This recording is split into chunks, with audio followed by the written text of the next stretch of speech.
राम के भाई भरत, जिन पर सबसे कम चर्चा होती है, सबसे कम भरत पर बोला गया है। लक्ष्मण उनके साथ 24 घंटे रहते हैं। शत्रुघ्न पर तो कम ही बोला गया है, भरत पर सबसे कम बोला गया है। सरस्वती ने देवताओं के कहने पर मंथरा की बुद्धि फेर दी। सरस्वती ने देवताओं के कहने पर कैकेयी की बुद्धि फेर दी। लेकिन जब भरत ने कहा कि मैं भैया को वापस लेने जा रहा हूं, तो देवताओं में खलबली मच गई। बोले यार अभी तो गया है ये, और इसको लेने ही चल दिया, और राम भावुक भी है, इसके प्रेम में वापस ना आ जाएं। तो देवताओं ने सरस्वती को कहा कि तुम जरा बात कर दो। तो क्या कहती है सरस्वती? देवताओं से कहती है कि 1000 आंखें होने के बाद भी जिसको सुमेरु ना दिखता हो, तुम मूर्ख हो क्या? मोसो कहत भरत मति फेरी, मुझसे कहते हो भरत की मति फेर दूं? दुनिया में किसी की भी बुद्धि भ्रष्ट कर सकती हूं, भरत की बुद्धि भ्रष्ट नहीं होती मेरे करने से।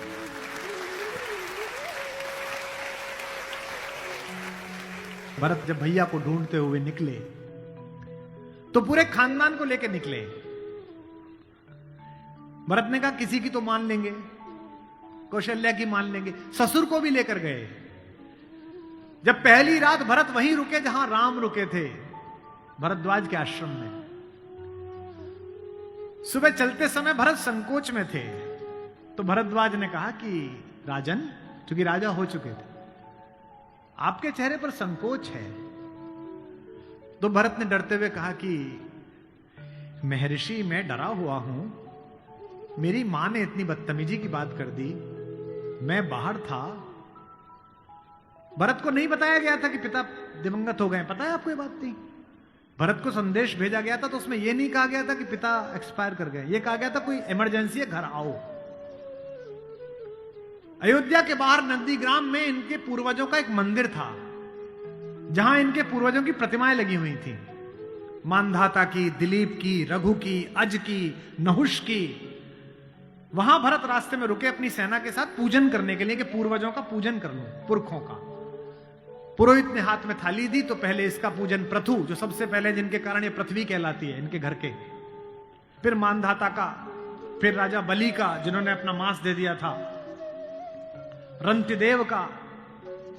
पूजन करते करते अज, रघु, दिलीप तक आए, और जैसे ही उन्होंने अगली मूर्ति देखी, तो देखी पिताजी की मूर्ति।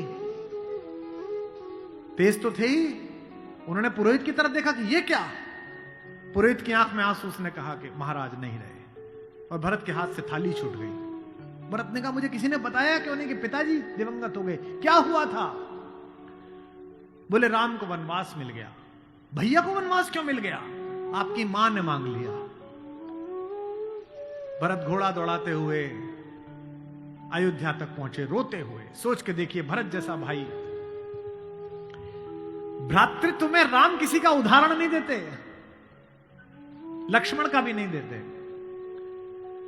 जब हनुमान को गले लगाते हैं, तो ये नहीं कहते कि तुम लक्ष्मण जैसे भैया हो मेरे, तुम मोहि प्रिय ही भरत संभाई। देना हुआ है जब कोई प्यारा उदाहरण, हमने दिया है सिर्फ तुम्हारा उदाहरण।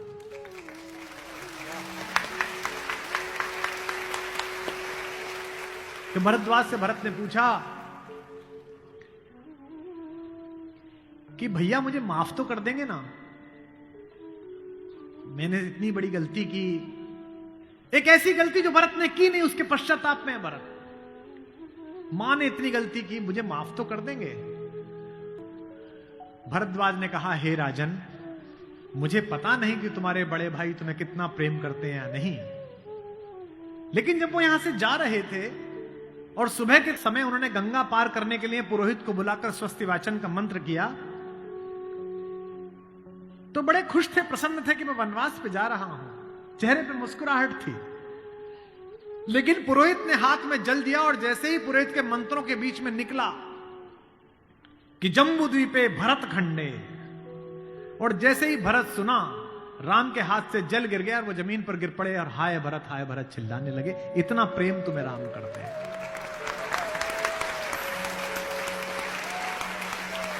राम करुणा से भरे हुए, इसीलिए करुणा निधि है। इसीलिए कहता हूं कि इस कहानी से पॉलिटिक्स सीखिए, इस कहानी से स्ट्रेटेजी सीखिए, इस कहानी से ह्यूमन वैल्यूज सीखिए, फैमिली वैल्यूज सीखिए। और जो राजनीति में लोग काम करते हैं उनसे भी अनुरोध है कि सदा जनता की भावनाएं ही सत्य नहीं होती। इस देश का पहला लोकतंत्र का मानक गढ़ा राम ने, जिसने कहा कि जनता ही सदैव सत्य नहीं है, नीति सत्य है। मैं इसको सिद्ध करके बताऊंगा अब आपको। जब राम जंगल गए तो सब दुखी थे, सब परेशान थे, हर आदमी उन्हें लौटाना चाहता था। अगर राम उसी दिन लौट आते तो सब खुश हो जाते, लेकिन राम ने जनमत का सम्मान नहीं किया, नीति का सम्मान किया। जब पहली बार चित्रकूट पहुंचे तो वन देवी उनका स्वागत करने के लिए आई। वन देवी ने पूछा कि आप मेरे यहां विश्राम करने आए हैं, मैं आपके लिए क्या कर सकती हूं। तो राम ने क्या मांगा होगा सोचो। राम ने कहा कि हे वन देवी, बाकी सब ठीक है, निभा लेंगे, पर्णकुटी बना लेंगे, फल फूल खा लेंगे, जिस रास्ते से मैं आया हूं उसके कांटे हटा देना। वन देवी ने कहा कि आप तो आ चुके, अब कांटे हटाऊं ना हटाऊं इससे क्या। राम ने जो उत्तर दिया वो आपकी आंख भिगोने के लिए काफी है।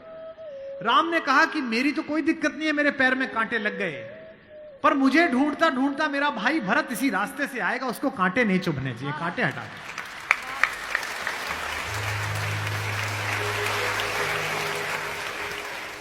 तो वन देवी को जिज्ञासा हुई। वन देवी ने कहा कि यथाज्ञा पयति महाराज, हे महाराज, आपने जो आज्ञा दी मैं कर दूंगी। एक छोटी सी मेरी जिज्ञासा है, क्या अयोध्या का राजा, अयोध्या की चतुरंगिणी सेनाओं का सेनापति, दशरथ का पुत्र, राम का छोटा भाई भरत इतना नाजुक है कि रास्ते में चलेगा तो उसके कांटे चुभ जाएंगे? राम ने कहा नहीं, वो तो वज्र के समान है, उसकी छाती से टूटकर तो इंद्र का वज्र टूट जाता है, ये कांटे उसे परेशान नहीं करेंगे। वन देवी ने कहा फिर क्यों हटा दूं? बोले परेशानी यह है कि जब उस रास्ते पर आएगा अगर एक कांटा भी चुभा तो उसका दिल यह सोचकर टूट जाएगा कि मेरे कारण मेरे भैया को इन कांटों को झेलना पड़ा है।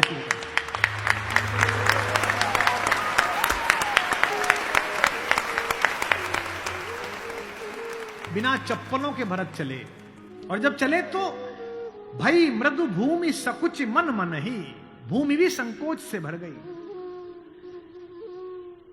कोमल चरण चलत बिनु पनहि, कोमल चरण चलत बिनु पनहि, भई मृदु भूमि सुकुचि मन मनि।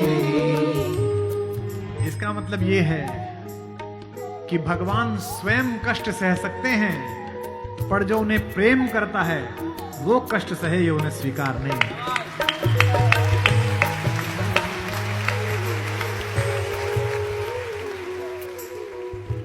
चित्रकूट में रात्रि का समय है, चांदनी खिली हुई है, चंद्रमा निकला हुआ है। ये वो पल था जहां से राम की कहानी पलट सकती थी। अगर दशरथ के अंधेरे कक्ष का एक निर्णय राम को इस जंगल तक लाया है मित्रों, तो आज इस पूर्णमासी के चांद के नीचे का राम का एक निर्णय राम को वापस अयोध्या ले जा सकता है या लंका ले जा सकता है। ये वो रात थी। मुझसे कोई पूछता है कि राम कथा की सबसे महत्वपूर्ण रात्रि कौन सी है? जिस दिन लक्ष्मण को मूर्छा आई वो भी महत्वपूर्ण नहीं थी, क्योंकि पता था कि बच जाएंगे। जिस दिन सीता का अपहरण हुआ वो रात्रि भी महत्वपूर्ण नहीं थी।